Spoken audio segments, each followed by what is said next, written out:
Right, so Stumps on day 3 of the World Test Championship final. Scorer's dream 1, 2, 3 for 4 as India manage a couple of wickets, 3 in that session, but a couple to spin. We see where this Test match is poised as Australia now lead by 296. This is ESPNcricinfo Match Day, powered by Adidas in the company of Sanjay Manjrekar. This Test match could have gone in many ways, but all things considered, that India got to 296 and that is the lead now that Australia have after being 4 down. How do you sense this Test match stands? Well and truly in Australia's control? Yes, at the moment, yes. But again, I think our eyes will be peeled on the surface, because when we saw the last 1 hour, when the Indian seamers were bowling on it, I didn't see one ball rear from a length, which has been the feature of this pitch until now. So has this pitch now finally settled? We'll know only when the Australian big boys bowl on it. Yeah. So if the pitch remains a little, it looked almost benign in the last few minutes. If that continues, if the behavior of the pitch improves, then the batters will have, at least, you might be able to survive longer than they did in the first inning. But at the moment, Australia well in front. Yeah, it did seem like a more harmless, friendly sort of pitch last session, maybe a bit of the afternoon session, given that Australia have only gone at 2.79. Whereas both the first innings were around the 4-over mark. Australia's just under, India's just over. Do you sense India have actually done a good job by keeping things under control, something that was missing in the first innings? The pitch, again, has a bit to do with it.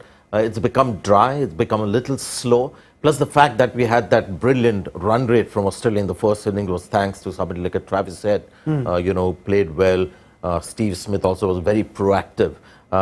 They lost some wickets. Usman Khawaja got out. Travis Head got out early. So the Indians, one thing I noticed in the way the seamers bowled was they were keeping it simple. There were a lot of balls that were bowled outside the off stump. The odd bouncer was bowled. In the first inning, they were seeking wickets as they should, something that you expect.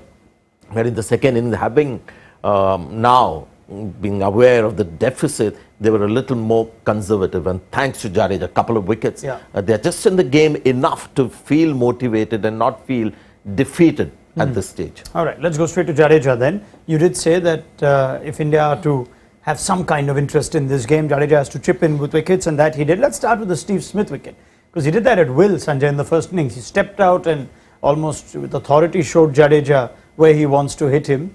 Different this time, it looked ugly because he was dismissed. So what's happened there?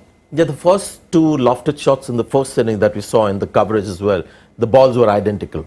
And this was Jadeja bowling tight, and Steve Smith didn't give any indication to Jadeja that he was going to be stepping out and hitting that. So maybe the bowler was taken by surprise. But here, if you see, when he got out, the moment Jadeja has gone there, he sensed Steve Smith trying to do the same thing. Beautiful bowling. Just a little wider.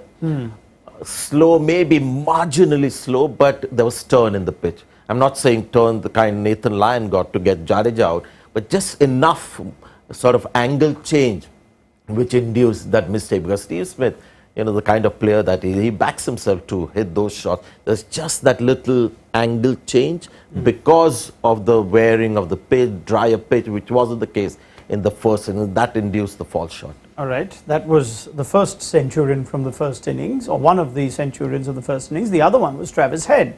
18 of 27, 2 sixes, both of which on another day could have been catches in the outfield. And then he presents a cotton bowl. Sum up the innings and the dismissal, Sanjay. You get some idea as to why they were reluctant to play Travis Head in India in the first couple of matches. Because we got an indication today that he looked really all at sea, to be very honest, and not just trying to attack Jadeja. The first over that he played of Jadeja, and this is Jadeja not really at his best because the pitch is not turning. He's doing the simple thing, but just got the length wrong, played back to balls that were full, missed a drive that went in between bat and pad, and then tried to take him on, and obviously there were a couple of missed chances there. But didn't look convincing at all, which is surprising for somebody who played so well in India with 116 in the first inning. So that was inning hard to understand. He should be very disappointed with it, leading people to believe is Australia now trying to press the pedal and score runs quickly. It wasn't the case, because Cameron Green has come in and played like you would normally. So disappointing, and he wouldn't be proud of that little stint. Would you sense India would have taken a lot learning from the first innings if only they had employed a similar plan? Even the short stuff to head at the other end seemed to cause him discomfort. So they've clearly learned from the first innings. Yes, and the pitch also was an invitation for Jadeja to come in. You could see that there was a rough outside, not the kind that is lethal or in the perfect position from where the ball will bounce and get your wicket. But there was more for Jadeja and more reasons for him to come in and bowl. But India at the moment, in deficit, catching up is only because of how they bowled in that first innings, especially the first couple of hours, and how they weren't as proactive. And that is where Test cricket can be so hard on you. You made small mistakes in the first session.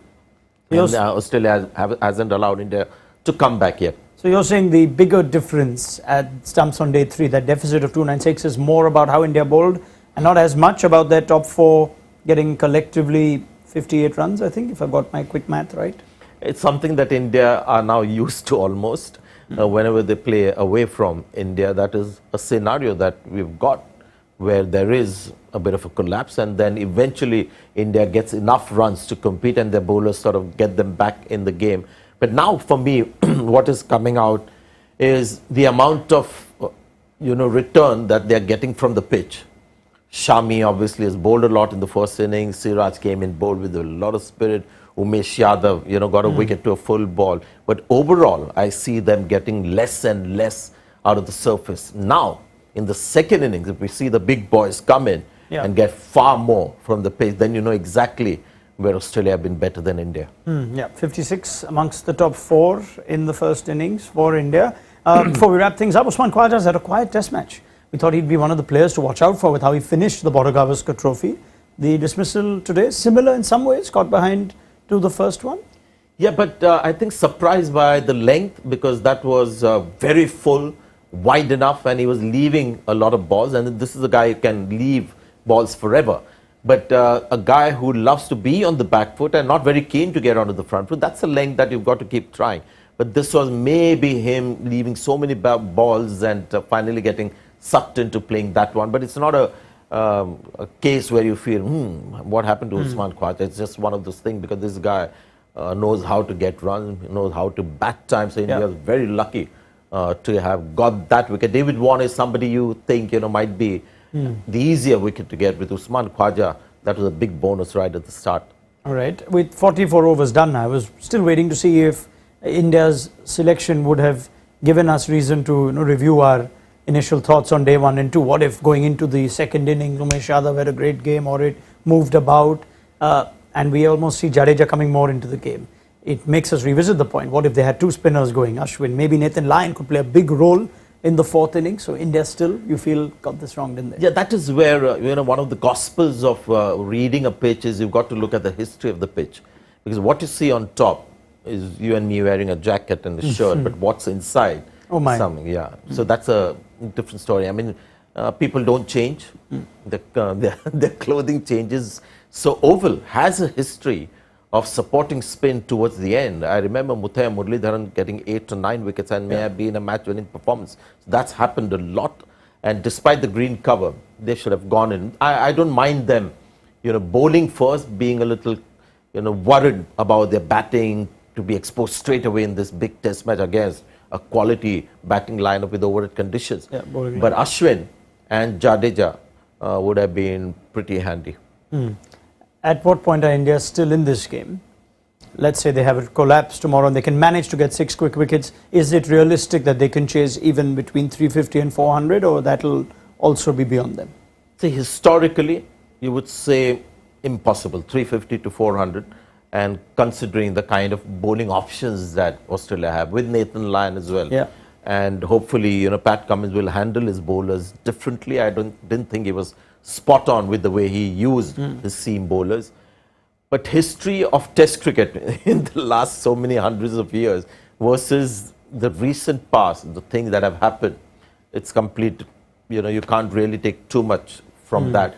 So I'll stick to maybe a more balanced assessment of what's happened over the years and what's happened currently. You've got to say Australia is still very much the favourites. All right. Even if it's 350 to get, or just over Okay, it. if I turn that around from Australia's point of view, the team with a more realistic chance of winning, how do you sense they're looking at a number as well in terms of overs? How much do we need to ensure we get 10 wickets? So we don't want to give India the slightest chance of drawing this test or weather coming in. And with an average, we've already lost about 30 overs on over it. So it's about 77 overs realistically. So about 140, 150 overs that are likely to come in the last 2 days. Do Australia bat out a full session and say we need 5 sessions? Can they bat deeper and say we'll get the job done in 4 sessions? You'd expect India to bat better in the second innings.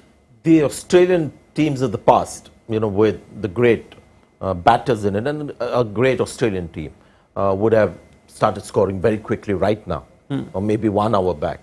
But this team will be a little more conservative. They'll take their time and make sure that they have a score in excess of 400 minimum before they start entertaining thoughts of a declaration, and give them, so that I'm not able to calculate how much, but I don't see them doing. They'll just play normally and let the game run on its own course. Yeah, but still giving themselves enough time. But I don't see them doing what they did in Adelaide when they tried to score quickly and Mr. Agarkar got those wickets and India won the game, or the tight test match where they declared to make a game happen.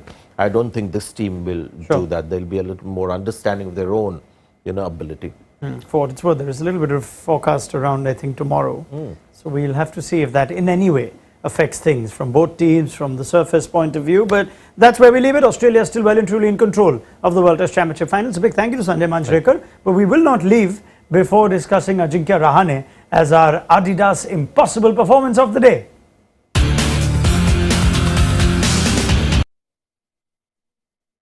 Well, no one can forget Rahane. He makes it a point to ensure that you remember Rahane. Even if you think he was forgotten and he was done, he's found his way back into a test team, and with 1 innings, perhaps 1 shot, he's ensured that the conversation on Ajinkya Rahane's international career is far from over. Wonderful innings, 89, Sanjay.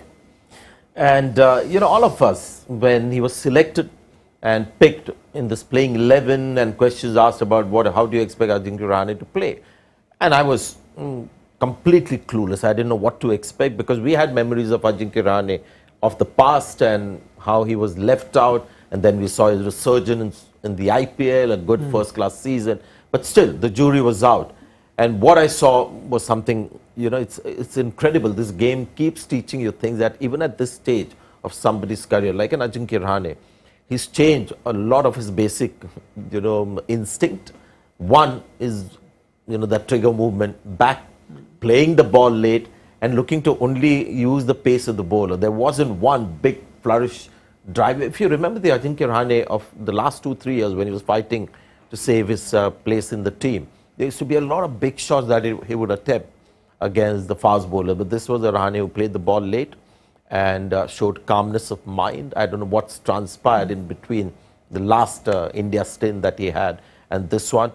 The Super Kings. Sorry that he got out on 89, because these are difficult things to do at this stage of your career, to come against a quality attack away from home and produce an innings like this. What's transpired in between is perhaps the Super Kings and some time with MS Dhoni. I don't know, because see, the thing is, actually on a serious note, how would T20 success affect him? He might just feel better about himself as a player, where he would think he's got a future and there's no end of Ajinkya Rahane. That's a comforting thought. Where you feel you've still got a couple of more years. Yeah, sure. And then, of course, Test cricket is a completely different game. That's where the first-class experience must have come in. Somebody may have talked to him, or he must have discovered a nice way to make the most of what he had. So one of the things was technique. There are so many other things that come into play. There's not just one reason why you succeed, but that was an important one. All batters who played the ball late and more of the back foot have just looked comfortable and got more runs than the others. I mean, you can only speculate, but you can only imagine he would have had some time to speak to England's Test captain in the 2 months that he was there. Ben Stokes was there. There were enough people to talk to him, make him feel better, and then he ended up winning it. So you never know. All right, Ajinkya Rahane, excellent. It wasn't impossible, but he is appropriately our Adidas impossible performance for day 3. It's a big thank you to Sanjay Manjrekar. I'll see you tomorrow, same time. When I say same time, I mean the same time we started our coverage. So lunchtime on day 4 to see where this test stands. If there is a collapse triggered, might make for an exciting last couple of days of this test. Otherwise, Australia well and truly in control and would be eyeing to ensure that they don't somehow not give themselves time or allow weather to play spoil sport. There is a reserve day, but they are in a pole position now to win the World Test Championship Final. We'll see you at lunchtime on day 4 for ESPNcricinfo Match Day, powered by Adidas. Good night.